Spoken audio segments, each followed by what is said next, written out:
Hey, how's everybody doing? Thought I'd do another update on the garden and talk about the failures that I've learned a lot from. But let me run through it real quick. But as we all know, you can learn more from a mistake than you can from a success. So I should be a real smart person by the time this is done.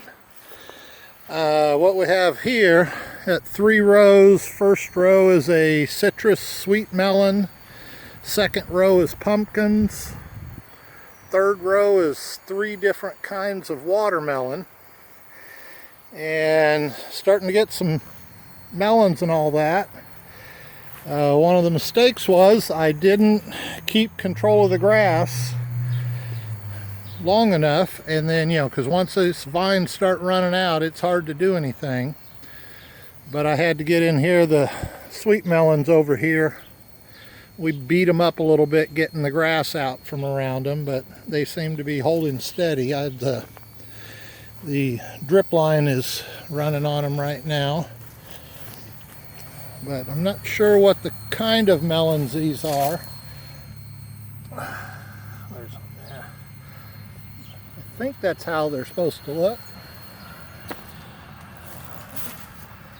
There's another one there. But they are coming along. I think there's a few pumpkins and a few melons. We're going to spread them out next year. This whole upper section here is going to be our tomato bed for next year, and that's roughly about 45 feet by 20 to 30 out to these logs here. This one we had some beets in it, and as you can see, we didn't get the grass out.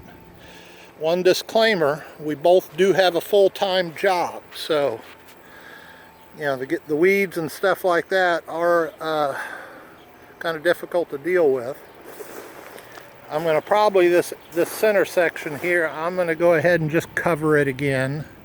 And in 2 or 3 weeks, it's middle of July, I might get it soon enough I can put another planting in here. Tomatoes are doing good. They could look a little better. Just waiting for them to start turning red. Peppers are doing good. I just planted another bed of romaine lettuce there. I'll walk down this side. I had a row of Bibb lettuce, and it didn't want to germinate good. It's coming up. I'm going to go in and try to do something with it. That's a romaine lettuce there we got 3 cuts out of. I don't know, it's probably 15 to 20 pounds. And it's maybe 16 feet long, not very wide. These 2 rows of beans here are just starting to produce. There's a row of beans over there. We got a couple of pounds of those yesterday. Here again, wasn't able to keep up on the grass and keep it down. Now the corn was just a, hey, I got a big space, I'm going to put some corn in idea. I'll get the tomatoes wrapped around my leg. And I put them too close together, seeded too heavy. And I put some pole beans and spaghetti squash in with them. And spaghetti squash is sneaking out. I know there's some pole beans in there. I've seen them. I just can't get in there. And then the other part is I'm 6'6", and these tall ones are probably up close to 9 feet thereabouts. Got a few ears of corn coming on around the outside. Down in the inside, I can see the pole beans and the squash vines. Have not seen any spaghetti squash yet. So next year I got 3 acres of open land. I'll just do a big open area of corn for us, not for selling purposes. And it's either that or cut the grass.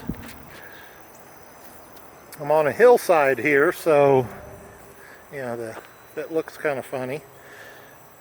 You can see Oh, what was that? I think that might be a butternut there. Yeah, there's some coming out, but yeah, again, you can see the grass. Another vine. Over here, another mistake. I just said, hey, we got a space, let's put some okra in. So we put 2 kinds of okra and put acorn squash and butternut under it, and it has just taken this over. There's actually, can't find any. They're around. Not many acorn squash, but we have a whole lot of butternut. Yeah. There's some there. There. Yeah, they're in here. But this is every bit 3 to 4 feet tall so far, and we've been pulling some okra off it. Next year, just spread them out a little bit.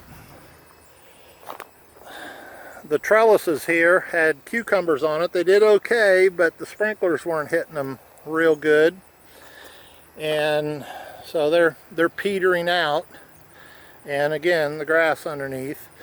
The Back to Eden wood chip thing, you have to be very cautious because, or pay a lot of attention, because if you're not careful, it will cause the grass to grow like you never saw. And this section down here, it was just starting to get too, you know, the weed load was too much. You can see on the right there, it's real heavy in grass. So I just covered them all up. I should be able to pull this off and do a fall planting here. Here's the cucumbers, the second set of cucumbers, and we'll do another fall planting. I'm going to pull these out and cover that up for a couple of weeks. We may try to pull it out this weekend, get it cut and then covered up, and then, you know, that way we can do a fall planting of something. And then again down here, weed pressure was so heavy. We got another row of beans and a row of peppers. Doing real good. Trying to keep, you know, doing okay, obviously not. And then the sunflowers.